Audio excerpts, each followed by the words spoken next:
تمام حمد و ثنا تعریف و توصیف اللہ جل مجدہ الکریم کی ذات بابرکات کے لیے جو خالق کائنات بھی ہے اور مالک شہنشاہات بھی۔ اللہ جل وعلا کی حمد و ثنا کے بعد حضور نبی اکرم شفیع امم رسول محتشم نبی مکرم صلی اللہ علیہ وسلم کے حضور ناز میں اپنی عقیدتوں، ارادتوں، محبتوں اور نیازمندیوں کا خراج پیش کرنے کے بعد معزز محترم محتشم سامعین، السلام علیکم ورحمۃ اللہ وبرکاتہ۔ رحمات و برکات سے بھرپور ماہ نور رمضان المبارک کی ہمایوں ساعتیں آپ سب کو مبارک ہوں۔ اللہ تعالیٰ اس ماہ مبارک کو ہمارے گناہوں کا کفارہ بنائے، ہمارے من ستھرے کر دے، نیتوں میں حسن پیدا کرے، زندگی کے اندر ہم سے جو کوتاہیاں سرزد ہوئیں اللہ اپنے کرم سے معاف کر دے، اور اس کرم اور اس انداز سے یہ ماہ نور گزرے کہ ہمارے دامن پر گناہوں کا ایک دھبا بھی باقی نہ رہے۔ خوش نصیبی ہے کہ آج ہم اس ماہ نور کی برکتیں پا رہے ہیں۔ ادارۃ المصطفیٰ پاکستان کی جانب سے یہ 5واں سالانہ تربیتی فہم دین کورس ہے، جس کی پہلی نشست میں مجھے آپ کو شرکت کا اعزاز نصیب ہو رہا ہے۔ اللہ تعالی جل شانہ اپنے خاص کرم سے ہم سب کو مالا مال فرمائے۔ جس شوق و ولولہ میں اور محبت میں آپ لوگ تشریف لائے، مائیں، بہنیں اور بیٹیاں تشریف لائیں، میں سب کو مبارکباد بھی پیش کرتا ہوں اور دعا گو بھی ہوں کہ اللہ آپ کے ایک ایک قدم پہ برکتیں لکھ دے، آپ کے اٹھنے والے قدموں کو گلزار کر دے، اور یہاں آپ کا آنا اپنی بارگاہ میں مستجاب فرمائے۔ کوشش، آرزو، تمنا فقیر کی ہمیشہ یہی رہی ہے کہ جو بات ضرورت کی ہو وہی کی جائے، اور لوگوں سے داد سمیٹنا یا لوگوں کی نظر میں محبوبیت پانا مقصود نہیں۔ اگر قلب میں ایسا کوئی خطرہ گزرے تو نفی کی جاتی ہے۔ آرزو یہ ہے کہ آنے والوں کی زندگیاں سنور جائیں اور ان کا تعلق اپنے رب سے جڑ جائے۔ اسی خواہش اور اسی آرزو اور اسی تمنا کو دل میں سجائے ہر صبح آپ تک پہنچنے کی کوشش کروں گا۔ اللہ میری نیتوں کو خلوص دے اور آپ سب کو اپنی خاص کرم نوازیوں کا نور نصیب فرمائے، چونکہ نیتوں کی خرابی عمل کو برباد کر دیتی ہے۔ اللہ اپنی خاص کرم نوازیاں ہم سب کو عطا کرے، اور یہ ماہ نور اپنے دامن میں اتنی برکتیں رکھتا ہے، اتنی برکتیں رکھتا ہے کہ اس مہینے میں بھی محروم رہ جانے والا بد نصیب شخص ہے۔ حضور نے منبر کی 3 سیڑھیوں پہ قدم رکھتے ہوئے آمین آمین پکارا تھا، تو جبریل امین حضور کی خدمت میں حاضر ہوئے تو انہوں نے عرض کی تھی کہ حضور اس شخص کی ناک خاک آلود ہو جو ماہ صیام رمضان المبارک کو پائے اور اپنی بخشش نہ کروا سکے۔ تو حضور فرماتے ہیں کہ میں نے اس پہ آمین کہا ہے۔ پھر انہوں نے عرض کی اس شخص کی ناک خاک آلود ہو جو والدین کو بڑھاپے میں پائے اور ان کی خدمت کر کے جنت نہ پا سکے۔ تو حضور فرماتے ہیں میں نے آمین کہا۔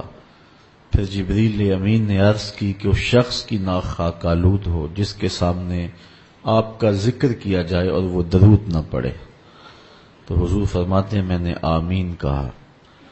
اب جبریل یہ کہیں اور حضور اس پہ آمین کی مہر لگائیں تو پھر اس کی قبولیت میں شک نہیں رہتا، تو اس سے بڑا بدبخت زمانے میں کوئی نہیں جو ان سعادتوں اور ان خوش نصیبیوں سے بہرہ نہیں ہوتا اور اس سے اپنے دامن کے گناہ نہیں دھو ڈھالتا، بلکہ ان سعادتوں کے ہوتے ہوئے بھی محروم رہتا ہے۔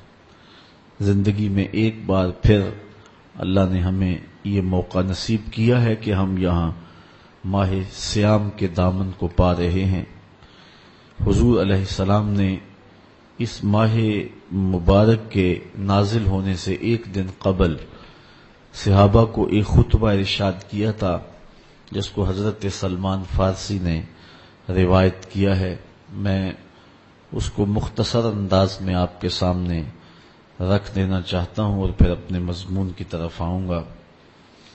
حضرت سلمان فارسی کہتے ہیں، خاطبنا رسول اللہ صلی اللہ علیہ وسلم فی آخر یوم من شعبان، حضور نے شعبان کے آخری دن ہمیں ایک خطبہ ارشاد کیا۔ فقال، تو حضور نے خطبہ ارشاد کرتے ہوئے ارشاد کیا، یا ایھا الناس، اے لوگو، قد اظلکم شہر عظیم شہر مبارک شہر فیہ لیلۃ خیر من الف شہر، اے لوگو، ایک بہت بڑا مہینہ جلوہ فراز ہو رہا ہے، تمہارے اوپر ایک عظیم مہینہ تشریف لا رہا ہے، اور وہ بابرکت مہینہ ہے کہ جس کے دامن میں ایک رات ایسی ہے جو 1000 مہینے سے بہتر ہے۔ جعل اللہ صیامہ فریضہ، اللہ نے اس مہینے کے روزوں کو فرض ٹھہرایا ہے۔ وقیام لیلۃ تطوعا، اور اس مہینے کی راتوں کو قیام کرنا نفل ٹھہرایا ہے۔ من تقرب فیہ بخصلۃ من الخیر کان کمن ادى فریضۃ فیما سواہ، اس مہینے میں جو کوئی اچھائی کرے گا، کوئی نفلی عبادت کرے گا، اللہ تعالیٰ اس کو فرض کا ثواب عطا کرے گا۔ ومن ادى فریضۃ، اور جس نے کوئی فرض ادا کیا فیہ، اس ماہ نور میں، کان کمن ادى 70 فریضۃ فیما سواہ، تو اس کو 70 فرائض ادا کرنے کا ثواب دیا جائے گا۔ وہو شہر الصبر، فرمایا یہ صبر کا مہینہ ہے۔ والصبر ثوابہ الجنہ، اور صبر کا ثواب جنت ہے۔ وشہر المواسات، اور یہ دلجوئی کا مہینہ ہے، پیار بانٹنے کا مہینہ ہے، محبتیں تقسیم کرنے کا مہینہ ہے، الفتیں پھیلانے کا مہینہ ہے، پیار کی خوشبو اور الفتوں کے اجالے زمانے میں بانٹنے کا مہینہ ہے۔ وَشَهْرٌ يُزَادُ فِيهِ رِزْقُ الْمُؤْمِنِ، یہ وہ مہینہ ہے جس میں مومن کے رزق کو بڑھا دیا جاتا ہے۔ مَنْ فَطَّرَ فِيهِ صَائِمًا كَانَ لَهُ مَغْفِرَةً لِذُنُوبِهِ وَأُوتِقَ رَقَبَتُهُ مِنَ النَّارِ وَكَانَ لَهُ مِثْلُ أَجْرِهِ مِنْ غَيْرِ أَنْ يَنْتَقِصَ مِنْ أَجْرِهِ شَيْءٌ، اس مہینے میں جس نے کسی روزہ دار کا روزہ افطار کروایا، اس کو 3 چیزیں ملیں گی۔ پہلی چیز، اس کے سارے گناہ معاف کر دیے جائیں گے، اور اس کو جہنم کی آگ سے آزاد کر دیا جائے گا۔ تیسری چیز، جس کا روزہ وہ افطار کر رہا ہے، اس کے اجر میں کمی کیے بغیر اتنا ہی اجر روزہ افطار کروانے والے کو بھی عطا کر دیا جائے گا۔ قلنا یا رسول اللہ، حضرت سلمان فارسی کہتے ہیں، ہم نے عرض کیا اللہ کے رسول صلی اللہ علیہ وسلم، لیسا کلنا نجد ما نفطر بہ الصائم، ہم میں سے غریب لوگ بھی ہیں اور روزہ افطار نہیں کروا سکتے، تو یہ اتنی بڑی سعادت سے وہ تو محروم رہ گئے۔ تو میرے لجپال آقا نے ارشاد فرمایا، فقال رسول اللہ صلی اللہ علیہ وسلم، یؤتی اللہ ھذا الثواب من فطر صائما علی مذقۃ لبن او تمرۃ او شربۃ من ماء، حضور نے فرمایا کہ لازمی نہیں ہے کہ بڑا اہتمام کیا ہو، جس نے پانی کا ایک گھونٹ بھی پلا دیا اور دودھ کا ایک گھونٹ بھی کسی کو دے دیا یا کھجور کا ایک ٹکڑا بھی کسی کو کھلا دیا تو اللہ تعالیٰ جل شانہ اس کو بھی اتنا ہی ثواب عطا فرماتا ہے.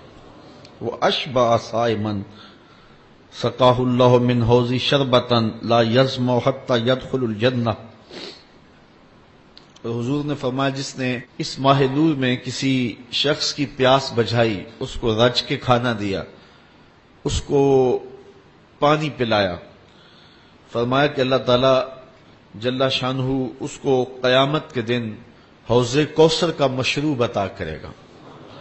اور میرے آقا نے فرمایا کہ جس نے ایک بار حوض کوثر سے پی لیا تو 50,000 سال کا دن ہے قیامت کا، تو جنت میں داخل ہونے تک اس شخص کو پیاس نہیں لگے گی. وَهُوَ شَهْرٌ أَوَّلُهُ رَحْمَةٌ، یہ وہ مہینہ ہے جس کا پہلا حصہ رحمت ہے، پہلے 10 دن عشر اول رحمت ہے. وَأَوْسَطُهُ مَغْفِرَةٌ، اور اس کا درمیانی حصہ بخشش ہے. وَآخِرُهُ عِتْقٌ مِّنَ النَّارِ، اور آخری حصہ جہنم کی آگ سے آزادی ہے. وَمَنْ خَفَّفَ عَن مَمْلُوكِهِ فِيهِ غَفَرَ اللَّهُ لَهُ وَآتَقَهُ مِنَ النَّارِ، اور جس نے اس مہینے کے اندر اپنے غلام کو، اپنے ملازم کو، اپنے ماتحت کو کام میں تخفیف دی، 8 گھنٹے کام لیا جاتا ہے تو اس نے 2 گھنٹے رمضان کے لیے چھوڑ دیے، تو جس نے اپنے غلام کو، اپنے مملوک کو، اپنے ماتحت کو کام میں تخفیف کی، اللہ تعالیٰ جل شانہ اس کے گناہ بھی بخش دے گا اور اس کو جہنم کی آگ سے بھی آزاد فرما دے گا. یہ وہ خطبہ مبارکہ ہے جو حضرت نبی رحمت صلی اللہ علیہ وسلم نے ماہ صیام سے ایک دن قبل اپنی امت کو ارشاد فرمایا. چونکہ کل آپ سے ملاقات نہیں تھی، جن لوگوں سے کل ملاقات تھی تو کل یہ خطبہ میں نے ان کے سامنے رکھا تھا، تو میں نے چاہا کہ آپ بھی اس سے محروم نہ ہوں.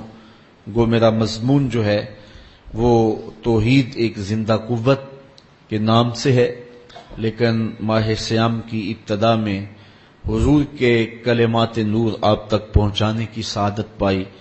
اللہ تعالی جل شانہ ہمیں ان سعادتوں کا حقدار بنا دے اور ہمیں اس ماہ نور کو اس انداز سے گزارنے کی توفیق دے جس انداز سے گزارنے کا ہمیں حکم دیا گیا ہے.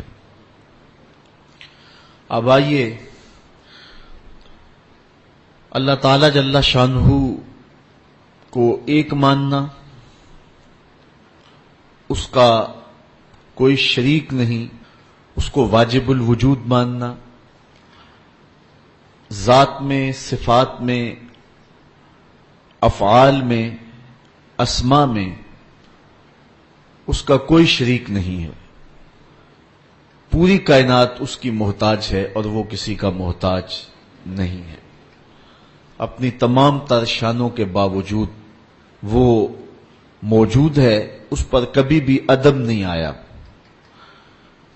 عقیدہ توحید ہمارا بنیادی عقیدہ ہے اور اسی عقیدہ کی دعوت لے کر کے اللہ کے نبی اس دنیا کے اوپر جلوہ گر ہوتے رہے ہیں اور لوگوں کو دعوت توحید دیتے رہے ہیں. یہ بات ذہن نشین کر لیں، ہمارے بنیادی عقیدے 3 ہیں: عقیدہ توحید، عقیدہ رسالت اور عقیدہ آخرت. توحید ایک زندہ قوت ہے جو قوموں کے اندر ایک حرارت پیدا کرتی ہے، ممولے کو شباز سے لڑا دینے کی ہمت دیتی ہے اور ایک تنہا شخص ہزاروں لاکھوں کے مقابلے میں پوری قوت کے ساتھ کھڑا ہو جاتا ہے. انسان اکیلا ہو اور مخالفین کا ہجوم ہو تو اس کی زبان لڑکھڑا جاتی. انسان فطرتاً کمزور ہے، خلق الانسان ضعیفا، لیکن توحید کا اجالا جب من میں سویرا کرتا ہے تو پھر اللہ لہجے میں بھی بانکپن عطا کر دیتا ہے. اس عنوان کے ساتھ ہم حضرت سیدنا ابراہیم علیہ السلام کے لہجے کو ملاحظہ کر سکتے ہیں.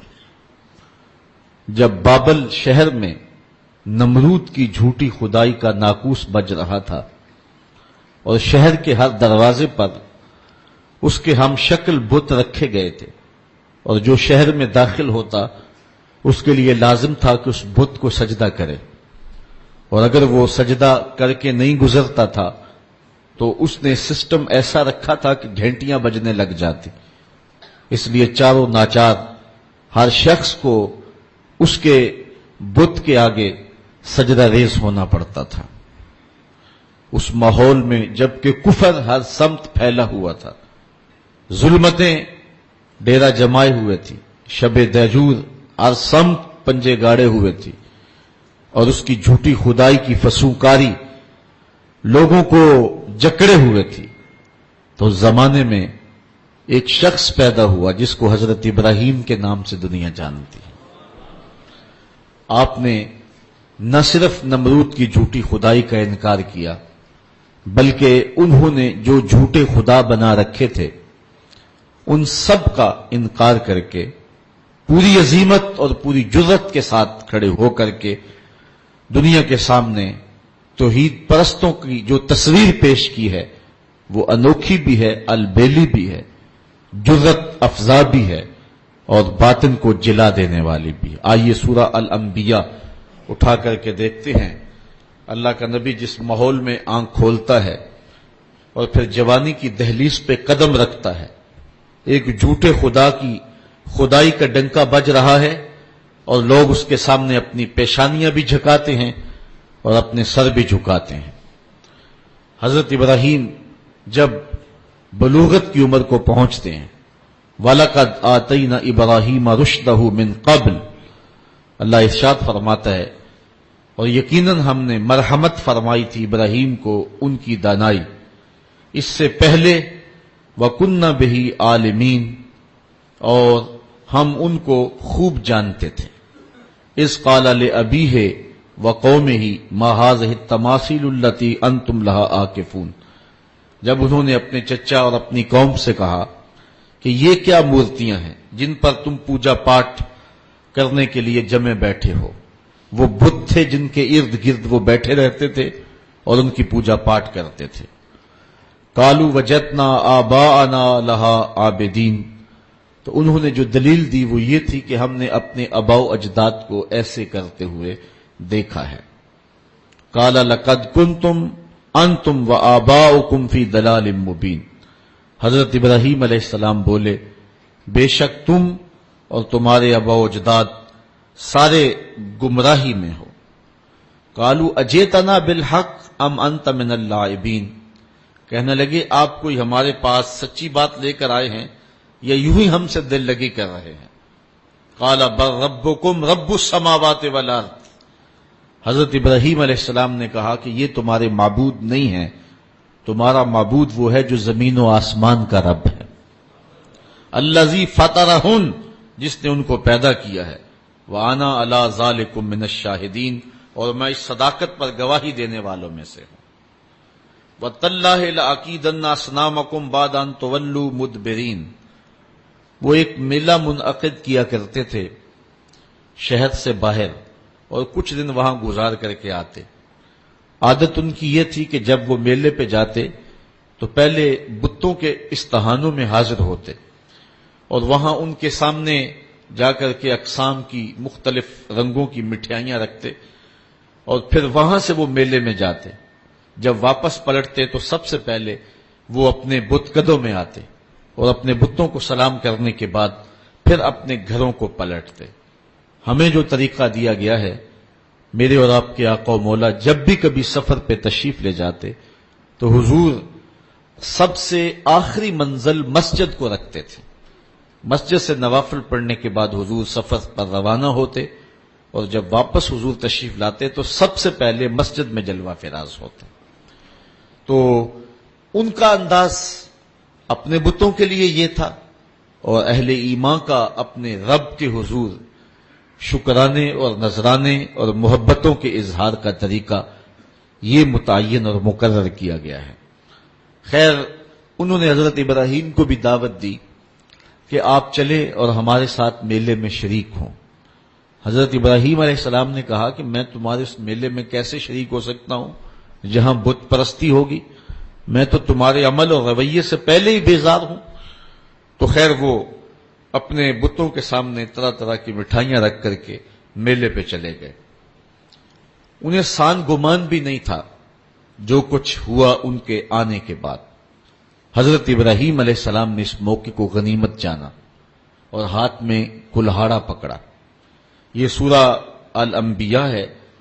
سورہ الصافات اٹھائیں، اللہ تعالی جل شانہ نے وہاں سورہ الصافات کے اندر حضرت ابراہیم علیہ السلام کے اس ارادے کی تکمیل کو جو انہوں نے یہاں کیا تھا کہ میں ایک دن تمہارے بتوں سے نپٹ لوں گا، تو آپ ان کے بت خانے کے اندر کلہاڑا لے کر کے تشریف لائے۔ فراغ الی آلہتہم، ان کے بتوں کے پاس حضرت ابراہیم آئے۔ فقال الا تاکلون، ان کے سامنے انواع و اقسام کے کھانے پڑے تھے۔ حضرت ابراہیم علیہ السلام نے کہا کھاتے نہیں ہو؟ ان کی بے بسی کو ظاہر کرنے کے لیے یہ کہا کھاتے کیوں نہیں ہو؟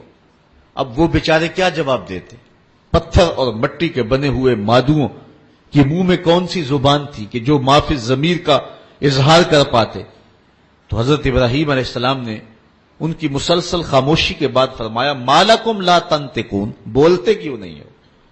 فراغ علیہم ضربا بالیمین، یہ اللہ کے پیغمبر کا جلال ہے، آپ نے دائیں ہاتھ میں کلہاڑا پکڑ کے ان کے ٹکڑے ٹکڑے کر کے رکھ دیے۔ کسی کا کان کاٹ دیا، کسی کا سر کاٹ دیا، کسی کی ٹانگیں توڑ دیں، اور کسی کے بدن کے حصے بکھرے کر دیے، کسی کا ویسے ہی کچھ نہ چھوڑا، اس کے بالکل ٹکڑے کر دیے، بجری بنا کے رکھ دیے۔ لیکن ان کا جو بڑا بت تھا اس استحان کے اندر، اس کو کچھ نہ کہا اور کلہاڑا اس کے کندھے پہ رکھ دیا۔ اب قرآن مجید میں یہاں سورہ انبیاء میں جو اس واقعے کو بیان کیا ہے وہاں انداز دیکھیے۔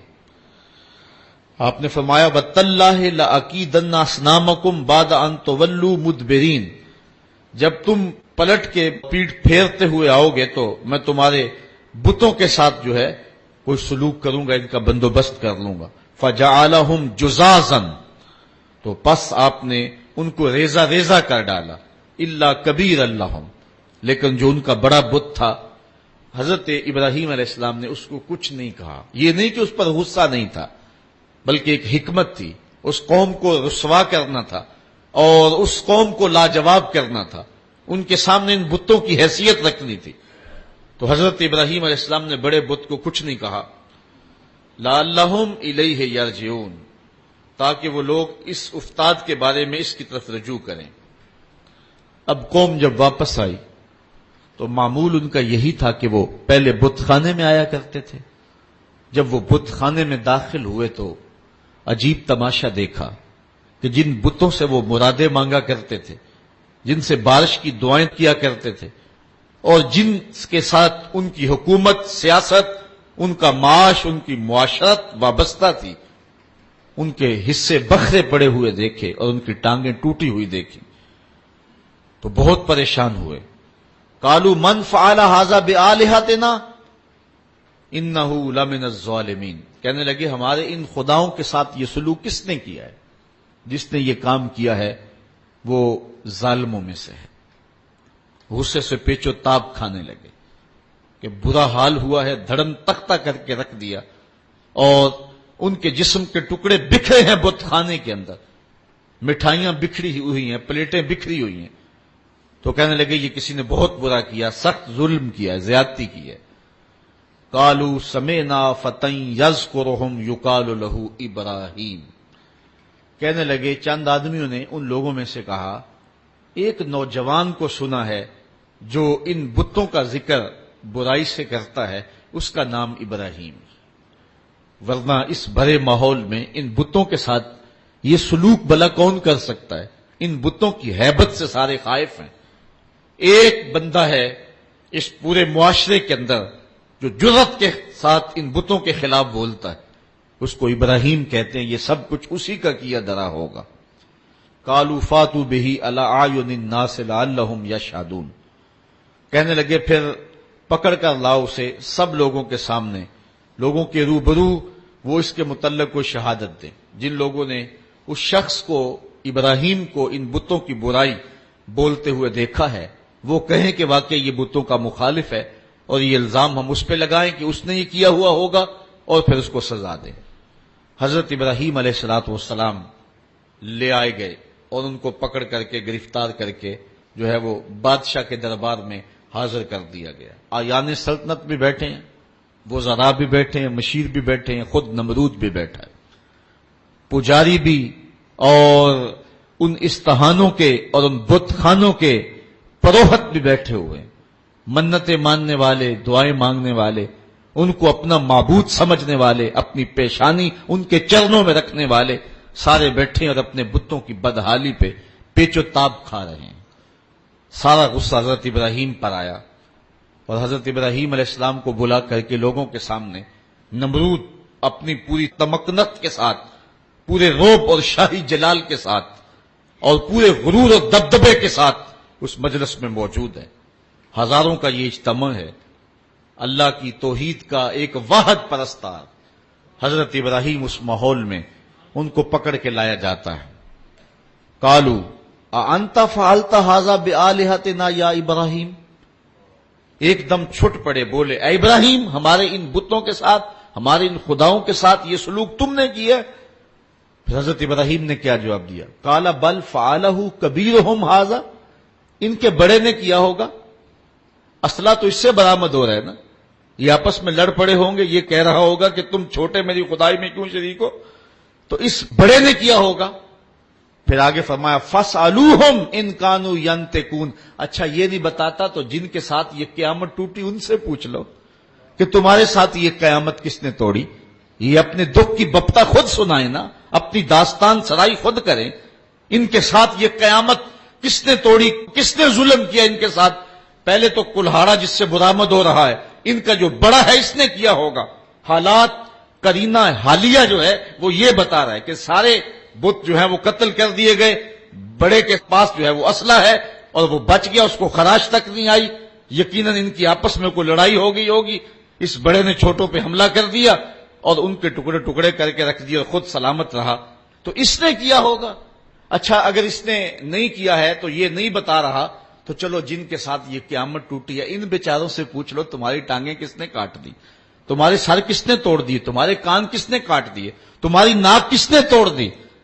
حضرت ابراہیم علیہ الصلوۃ والسلام کے لفظوں کی کاٹ کلہاڑے کی کاٹ سے بھی زیادہ تھی.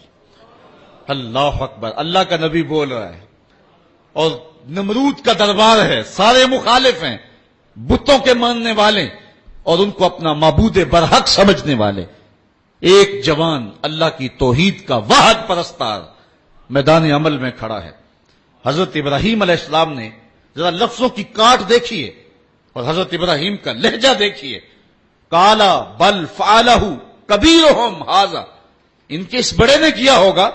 فاسألوہم، اب کوئی وقفہ دیے بغیر، فا تاکیبیہ ہے اور سما اور فا میں فرق یہ ہے کہ جب سما بولا جاتا ہے تو اس میں تاکیب فی الفور نہیں ہوتی، اور جب فا عربی میں بولا جاتا ہے تو اس میں تاکیب فی الفور ہوتی ہے. یعنی ان کو وقفہ دیے بغیر ایک حملے کے اوپر دوسرا حملہ کیا. فاسألوہم، ان سے پوچھ لو. اور پھر بتوں کی بے بسی کو بھی ساتھ بیان کر کے فوراً کہا ان کانوا ینطقون، اگر یہ بولتے ہیں تو اپنی دکھ کی کہانی بیان کریں، اپنے درد اور اپنے دکھڑے کو بیان کریں کہ یہ قیامت ان پر کس نے توڑی ہے. فرجعوا الی انفسہم، پھر وہ اپنے اندر پلٹے. ضمیر تو ہوتا ہے، اندر سے آواز تو آتی ہے، پھر وہ اپنے ضمیر کی طرف پلٹے. فقالوا انکم انتم الظالمون، اور پھر بولے بے شک تم خود ہی ظالم ہو. ان سے توقعات وابستہ کیے ہوئے ہو جو اپنے وجود کی سلامتی اور اپنے وجود کی بقا کی ضمانت بھی نہیں دے سکتے، اور پھر ان کے اوپر حملہ آور ہو تو دفاع بھی نہیں کر سکتے. دفاع تو دور کی بات ہے، اپنے دکھ کی کہانی بھی نہیں سنا سکتے. ان پر ظلم کس نے کیا اس بپتا کو بھی نہیں کہہ سکتے. تو جو اتنے مجبور اور اتنے بے بس ہیں تو وہ تمہیں کیا دے گی. ایک دم وہ اپنے اندر پلٹے، ضمیر اندر سے گھنٹیاں بجانے لگا. ابراہیم کھڑے ہیں اور اللہ کی توحید کا پیغام دے رہے ہیں. وہ اپنے اندر جھکے اور کہا کہ تم خود ہی ظالم ہو. ثم نکسوا علی رؤوسہم، پھر وہ اوندے ہو کر پلٹ گئے.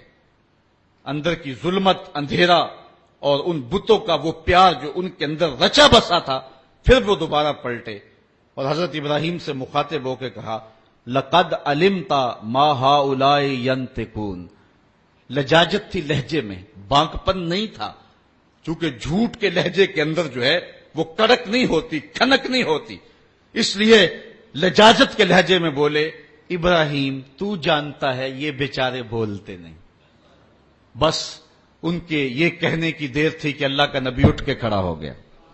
اب سنو حضرت ابراہیم علیہ السلام کے لہجے کا بانک پن دیکھیے. قرآن مجید میں توحید کے عنوان سے حضرت ابراہیم کی تقریر کے یہ لفظ جو ہیں، ذرا ان لفظوں کی کاٹ دیکھیے اور الفاظ کی اٹھان دیکھیے، ابراہیم علیہ السلام کے لہجے کا حسن دیکھیے اور پھر قرآن کا معجزہ دیکھیے. میرے پاس وہ لہجہ نہیں ہے کہ ان لفظوں کو اس انداز سے پڑھ سکوں کہ وحی کے پڑھنے کا جو طریقہ اور سلیقہ اہل زبان رکھتے ہیں، لیکن میرے ٹوٹے ہوئے لہجے کے اندر بھی آپ ان لفظوں کا حسن ملاحظہ کر سکیں گے کہ کس قدر اللہ کے نبی حضرت ابراہیم علیہ السلام کھڑے ہو کر کے اللہ کی توحید پر گفتگو کر رہے ہیں، اور یہ موقع حضرت ابراہیم تلاش کر رہے تھے، اور یہ سارا جو کچھ کیا تھا اس موقع کو پیدا کرنے کے لیے حضرت ابراہیم نے کیا تھا. اب حال یہ ہے کہ نمرود بھی بیٹھا ہے، اس کے آیان سلطنت بھی بیٹھے ہیں، وزراء مشیر بھی بیٹھے ہیں، حکمران طبقہ بھی بیٹھا ہے، عوام بھی بیٹھے ہیں، پروہت بھی بیٹھے ہیں، پجاری بھی بیٹھے ہیں، سارے بیٹھے ہوئے ہیں. اور حضرت ابراہیم علیہ السلام جب حجت پوری کر لی اور ان کو کہا ان سے پوچھ لو، بڑے نے کیا ہوگا، اچھا یہ بولتے ہیں تو ان سے سوال کر لو، تو وہ اپنے ضمیر کی طرف لوٹے اور پھر پلٹ آئے دوبارہ گمراہی کی طرف.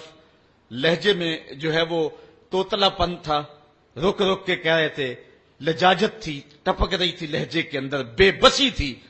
حکمران ہونے کے باوجود اتنا طبقہ ایک تنہا شخص سے مخاطب نہیں ہو رہا اور آنکھیں ملانے کے قابل نہیں ہے، جھکی نظریں ہیں، زبان بل کھا رہی ہے، لجاجت ہے، پیشانی اور بدن پہ پسینہ چھوٹا ہوا ہے، اور کفر کے یہ سرغنے لجاجت بھرے لہجے میں کہتے ہیں لقد علمت ما هؤلاء ينطقون. ابراہیم تو جانتا ہے یہ بیچارے بولتے تو نہیں، ان سے کیا پوچھیں، یہ تو بولتے نہیں ہیں. بس یہ کہنے کی دیر تھی، اللہ کا نبی کھڑا ہوا. اب سنو حضرت ابراہیم کا لہجہ. قالا افتعبدون من دون اللہ ما لا ينفعكم شيئا ولا يضركم اف لكم ولما تعبدون من دون اللہ افلا تعقلون. حضرت ابراہیم علیہ السلام نے فرمایا ان کو پوچھتے ہو اللہ کے علاوہ جو نہ نفع دے سکے نہ نقصان پہنچا سکے. اب ایک اور دیکھیے وار کلہاڑے کا، اف لکم، ذرا دیکھیے کیسی کاٹ ہے. بیٹھے ہیں شاہد، وقت بھی سامنے بیٹھا ہوا ہے، اللہ کا نبی بول رہا ہے. ابراہیم علیہ السلام کے لہجے کے اندر جلال ہے اور پورے روب کے ساتھ اللہ کا نبی اللہ کی توحید کا پیغام دے رہا ہے. اف لکم، افسوس ہے تمہارے جینے پہ، اف لکم ولما تعبدون من دون اللہ، اور افسوس ہے تمہارے ان خداؤں پہ جن کو تم اللہ کے علاوہ پوچھتے ہو. افلا تعقلون، تمہاری کھوپڑی میں دماغ نہیں ہے، ان کو پوچھ رہے ہو جو اپنے دکھ کی کہانی بھی نہیں سنا سکتے. اب جب دلیل سے بات نہ ہو سکے اور جب کسی کے لفظوں کی کاٹ نہ کی جا سکے تو جو طاقتور لوگ ہوتے ہیں ان کا لہجہ دوسرا ہوتا ہے. جلا دو، ٹکڑے کر دو، مار دو، بوٹیاں نوچ لو. انہوں نے کہا قالو حرقوہ وانصروا آلہتکم ان کنتم فاعلین. آپس میں بولے اس کی زبان تو روکی نہیں جا سکتی، اس کے لہجے کا جواب تو دیا نہیں جا سکتا، اپنے بتوں کا دفاع تو ہو نہیں سکتا. ہمارے اس معاشرے میں یہ ایک شخص کھڑا ہو گیا اور ہمارے بتوں کے خلاف بول رہا ہے، اب اس کا جواب تو تم دے نہیں سکتے، اس طرح کرو کہ اس کو جلا کے راکھ کر دو. آج جو ٹیری جونز نے امریکہ کے اندر کتاب رحمت کے ایک نسخے کو جلانے کا اعلان کیا ہے، یہ اپنی شکست کا اعلان کیا ہے. قرآن کی صداقت کے آگے بول نہیں سکا ہے. قرآن کا یہ نعرہ، اگر اس کتاب رحمت میں تمہیں شک ہے تو اس کی مثل ایک صورت ہی لا کے دکھاؤ. یہ قرآن کا چیلنج آج بھی موجود ہے. بیروت میں، شام میں، فلسطین میں، مصر میں اور اسرائیل کے اندر کتنے یہودی ہیں جو بائی برتھ عربی ہیں اور وہ عربی کو اچھی طرح سے جانتے ہیں. یہ چیلنج ان کو دیا گیا ہے، لاؤ نا قرآن کی مثل ایک صورت. لیکن جب دلیل کی زبان بند ہو جائے اور انسان دلیل سے بات نہ کر سکے تو پھر اوچھے ہتھ کنڈوں پہ اتر آتا ہے، پھر گالی اور گولی اس کا لہجہ ہوتا ہے، پھر وہ کہتا ہے جلا دو، ٹکڑے کر دو. تو حضرت ابراہیم علیہ السلام کے لیے انہوں نے صاحب نے مل کر کے یہ فتویٰ دیا، کالو حرقوہ وانصروا آلہتکم، اس کو جلا دو اور اپنے معبودوں کو بچا لو. ان کنتم فاعلین، اگر تم کچھ کر سکتے ہو تو یہی راستہ تمہارے پاس رہ گیا ہے. اگر اپنے خداؤں کا دفاع کرنا ہے تو پھر اس کی زبان بند کرنے کے لیے یہی طریقہ ہے کہ اس کو آگ میں جلا دیا جائے. اب آگ کا آلاؤ روشن کر دیا گیا. حضرت ابراہیم کو تلوار کی ایک ضرب سے بھی کاٹنے کا اہتمام کیا جا سکتا تھا، لیکن رنگ کوئی اور تھے اور رب کو کچھ اور منظور تھا. ایک چخا تیار کی گئی اور مفسرین لکھتے ہیں کہ اتنی بڑی تھی کہ اگر اوپر سے فضا سے کوئی پرندہ گزرتا اور اس سے اٹھنے والی گرمی اور حرارت اور حدت سے وہ جل بن کر کے کباب بن کر کے نیچے جو ہے وہ گر جاتا. اب جب چخا جلالی روشن کر لی، اب ابراہیم علیہ السلام گرفتار ہیں اور ان کو پکڑ کے آگ میں ڈالیں تو کیسے ڈالیں، قریب تو جایا نہیں جاتا. ایک منجنیق تیار کی، اس کے ایک پلڑے میں حضرت ابراہیم علیہ السلام کو بٹھایا، ان کے بدن پہ رسیاں جو ہے وہ باندھی اور ان کو جکڑ کر کے اس منجیق میں رکھا کہ اس کو گھما کر کے اس آگ میں ڈال دیں گے. جب منجیق کو گھمایا جانے لگا، کارکنان قضا و قدر میں کوہرام مچ گیا. مالک اس دھرتی پہ تیرا ایک ہی تو پرستار ہے، تیرا ایک ہی تو پوجنے والا ہے، اگر یہ بھی نہ رہا تو پھر تیری توحید کا اعلان کون کرے گا. لیکن فطرت مسکرا کے کچھ اور کہہ رہی تھی، فانوس بن کے جس کی حفاظت ہوا کرے، وہ شمع کیا بجھے جسے روشن خدا کرے. حضرت ابراہیم علیہ الصلوۃ والسلام اس منجیق میں ڈال لیے گئے. ذرا دیکھیے توحید پرست کا لہجہ، جس دھج سے کوئی مقتل میں گیا وہ شان سلامت رہتی ہے، اس جان کی کچھ پرواہ ہی نہیں، یہ جان تو آنی جانی ہے. ابراہیم علیہ الصلوۃ والسلام کے بارے میں ان کا خیال تھا کہ جب جلتی ہوئی آگ کے بھڑکتے ہوئے شعلے دیکھیں گے تو اپنے موقف سے رجوع کر لیں گے. لیکن جن کے اندر چراغ توحید روشن ہو، بھلا وہ ان بھڑکتے ہوئے شعلوں کو خاطر میں کیسے لاتے ہیں. حضرت ابراہیم علیہ الصلوۃ والسلام چرخی میں بیٹھے اور جب اس چرخی کو گھمایا گیا، حضرت جبریل امین حاضر ہو گئے. عرض کہی، اے ابراہیم، میں اللہ کے ہاں قرب خاص رکھتا ہوں اور میرا آنا جانا سدرہ تک ہے. اگر اللہ سے کچھ کہنا ہے تو مجھے کہیے، میں اللہ کی بارگاہ میں عرض کر دیتا ہوں. تو حضرت سیدنا ابراہیم علیہ السلام بولے کہ اے جبریل، تیری مہربانی پیشکش کی، مجھے تیرے سے کوئی حاجت نہیں ہے. جبریل نے عرض کی کہ اچھا چلو اپنے رب سے خود ہی عرض کر لیجئے، اس مشکل اور آڑے وقت میں آپ کی حفاظت کی جائے. آپ کی حفاظت اس قاض کی حفاظت ہے، آپ کا بچ جانا دین اسلام کا بچ جانا ہے، اس لیے آپ خود عرض کر لیجئے. حضرت ابراہیم بولے، اے جبریل امین، مجھے یہ بتاؤ، کافروں کے دل میں یہ بات کس نے ڈالی کہ میرے لیے آگ کے یہ الاؤ روشن کیے جائیں؟ کہا رب جلیل نے. کہا اگر جلیل کی یہ مرضی ہے تو پھر خلیل کی بھی یہی مرضی. جے سونا میرے دکھ وچ راضی تے میں سکھ نو چلے ڈاواں، اگر اس کی رضا ہے کہ میں جلوں تو میں 100 بار جلنے کے لیے تیار ہوں. اچھا، انہوں نے اس منجنیق کو گھما کر کے حضرت ابراہیم علیہ الصلوۃ والسلام کو آگ میں ڈالا. حوروں کی چیخیں نکل رہی تھی، عرش مولا تھرا رہا تھا. کارکنان قضا و قدر پریشان تھے کہ دھرتی پر ایک ہی رب کی توحید کا متوالا اور اس کو بھڑکتی ہوئی آگ کے شعلوں پہ ڈالا جا رہا ہے. لیکن قدرت نے جو دکھلانا تھا وہ کچھ اور تھا. جب حضرت ابراہیم کو گھما کر کے آگ میں ڈال دیا گیا، ادھر حضرت ابراہیم آگ میں پہنچے، ادھر آگ کو رب کا سندیشہ پہنچا.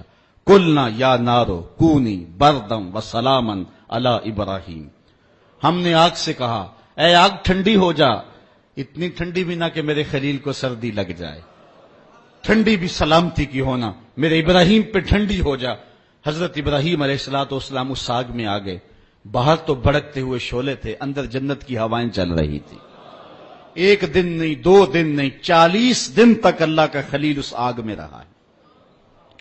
40 دن تک حضرت خلیل اللہ اس آگ کے اندر رہے. اندر گلزار بنا ہوا تھا، جنت کا ماحول تھا، فردوس کی جو ہے وہ بہاریں تھیں، اور باہر آگ جل رہی تھی. باہر کوئی جاتا تو وہ دور سے بھاگ آتا. اب ان کا تو خیال تھا کہ راکھ بھی نہیں بچی ہوگی، لیکن آگ کے جب شعلے سرد ہوئے اور جب کوئلے بجھے تو حضرت ابراہیم کوئلوں پہ چلتے ہوئے یوں آ رہے ہیں جس طرح کوئی نازنین پھولوں پہ چلتا ہوا آتا ہے. حضرت ابراہیم علیہ السلام سے پوچھا گیا زندگی کے بہترین لمحے کون سے گزرے ہیں؟ کہا وہی لمحے جو نار نمرود کے اندر گزار کے آیا ہوں. وصل کی وہ لذتیں اور وہ گھڑیاں اور وہ ساعتیں، وہ خوش نصیب گھڑیاں میں نے جو پائی ہیں، دل ڈھونڈتا ہے وہی فرصت کے رات دن بیٹھے رہیں تصور جانا کیے ہوئے. وہ خاص گھڑیاں تھی، وہ خاص لمحے تھی. اب اقبال کا لہجہ یہاں دیکھیے. پختہ ہوتی ہے مصلحت اندیش و عقل، عشق مصلحت اندیش ہو تو ہے کام ابھی. بے خطر کود پڑا آتش نمرود میں عشق، عقل ہے محو تماشائے لبے بام ابھی. عقل کے تقاضے اور ہیں لیکن عشق کا لہجہ اپنا ہے، محبت کا بانکپن اپنا ہے. توحید کے چاہنے والے اور اللہ کی ذات پر اذعان و یقین رکھنے والے اس طرح جلتے ہوئے شعلوں کو سلامی دیا کرتے ہیں اور پھر اللہ کی رحمتیں ان پر کس طرح برستی ہیں. فرعون کا دربار دیکھیں، پوری جلالت کے ساتھ اپنے دربار میں بیٹھا ہے. اللہ کا پیغمبر حضرت سیدنا موسیٰ علیہ السلام، ہاتھ میں عصا ہے، سر پہ امامہ ہے، فرعون کے دربار میں بیٹھ کے اللہ کی توحید کا اعلان کر رہے ہیں. زیر لب مسکرا کے بولا میرے گھر میں پلتا رہا، آج مجھے یہ کل سکھانے آ گیا ہے. تو اللہ کا نبی بولا کہ میں رہا تیرے گھر میں ہوں، دودھ میں اپنی ماں کا پیتا رہا ہوں. اللہ اکبر. حضرت ابراہیم علیہ السلام سے لے کر کے حضرت موسیٰ تک پھر وہ لمحے بھی آئے. کفر نے ایک بار پھر زور پکڑا. اللہ کا بابرکت گھر کعبۃ اللہ اور 360 بت کعبے کے اندر سجے ہوئے ہیں. جب خدا کے گھر میں بھی بت سجے ہوئے ہیں، اللہ نے اپنے محبوب کو روشنیوں اور اجالوں کا نقیب بن کے دنیا پہ جلوہ گر کیا. پھر حضور کھڑے ہوئے. مخالفتوں کے وہی طوفان، نکتہ چینی کی وہی آندیاں، حالات کے وہی جبر اور مشکلوں کے وہی چکر، راستے میں بچھے ہوئے کانٹے، کھدے ہوئے گڑے، طائف کے بازار، مکے کی گلیاں، ابو لہب بھی ہیں، ابو جہل بھی ہیں، عقبہ بن ابی معیط جیسے ظالم لوگ بھی ہیں. یہاں ایک فرعون یا ایک نمرود نہیں ہے، یہاں درجنوں فرعون اور درجنوں نمرود جو ہیں وہ مقابلے میں کھڑے ہیں.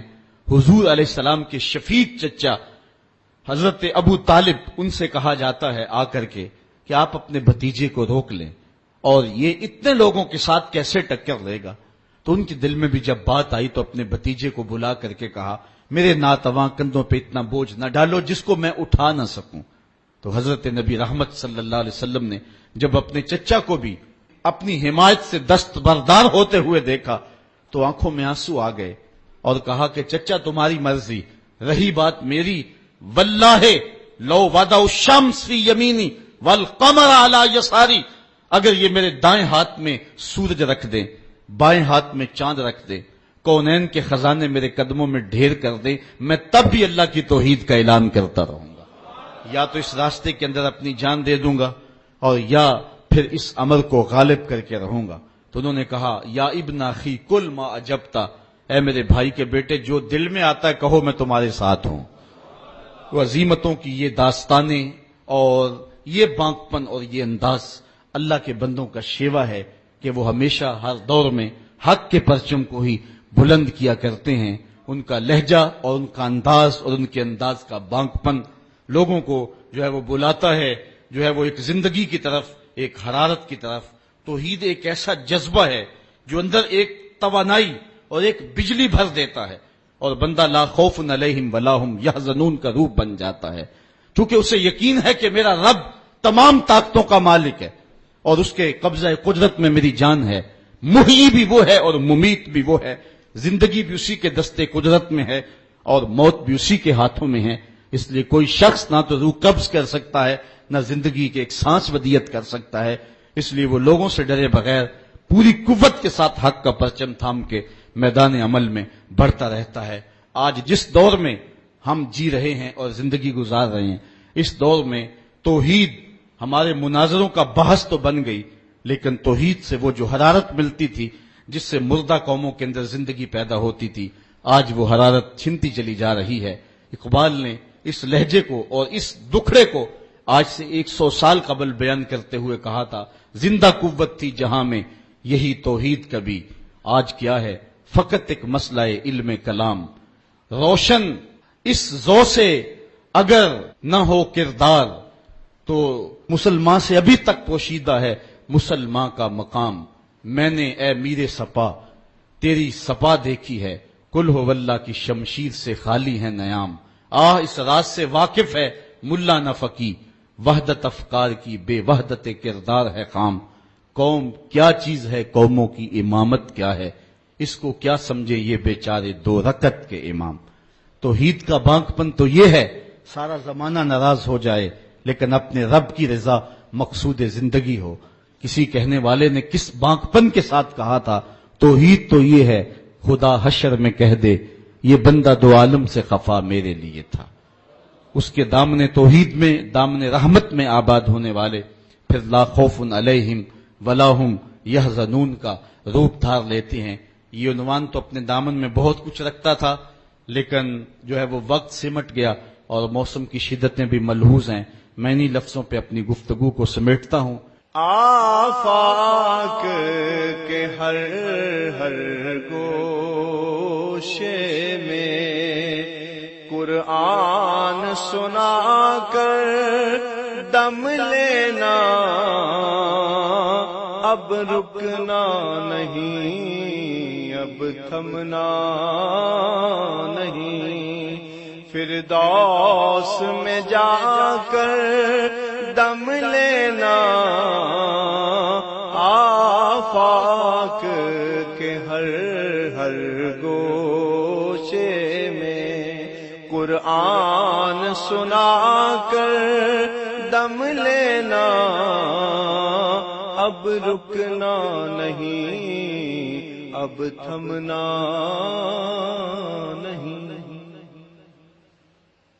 بسم اللہ الرحمن الرحیم۔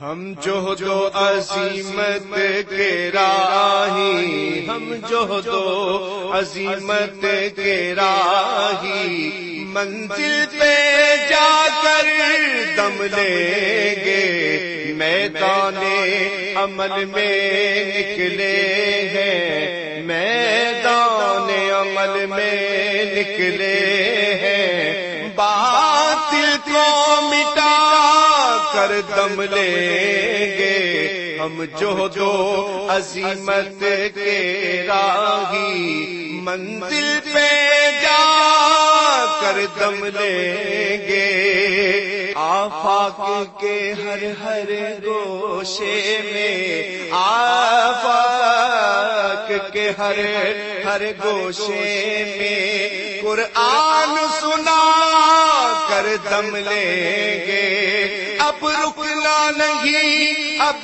تھمنا نہیں، اب رکنا نہیں، اب تھمنا نہیں، فردوس میں جا کر دم لیں گے، ہم جوہد و عظیمت کے راہی، منزل پہ جا کر دم لیں گے، میدان عمل میں نکلے ہیں، باطل کو مٹا کر دم لیں گے۔ اس دارالعلوم کی ایک ایک اینٹ میں پیار بھرا ہوا ہے، درد بھرا ہوا ہے، تو اس کے لیے دعا گو رہیں، اپنے تعاون سے بھی نوازتے رہیں۔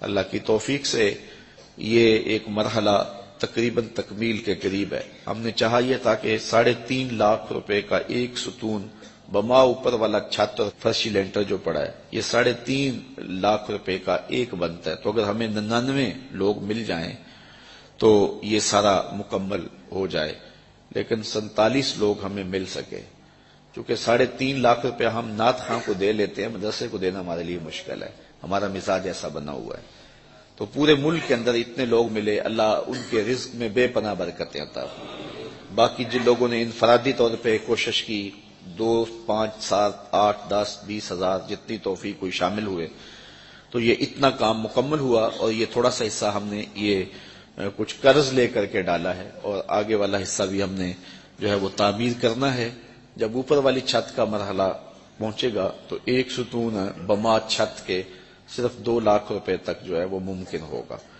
احباب اگر اس حوالے سے جو ہے وہ تعاون فرمائیں، جامعۃ المصطفیٰ کے جو ماہانہ اخراجات ہیں اس سلسلے کے اندر باہر سے معاونت فارم اگر وصول کر لیں، ایک بچے کا اوسط خرچہ تقریباً 1200 سے 1500 روپے تک ہے۔ اگر ایک بچے کا خرچہ اپنے ذمے لے لیں، ہمارا نمائندہ ہر مہینے وصول کر لے گا تو یہ ایک تعاون کی صورت ہوگی۔ بہرحال جس طرح جس سے بن پڑے اپنے مرحومین کے اصالِ ثواب کے لیے، اس کی تعمیر کے لیے آپ نے کوشاں رہنا ہے۔ جس نے ایک پائی بھی اس جامعہ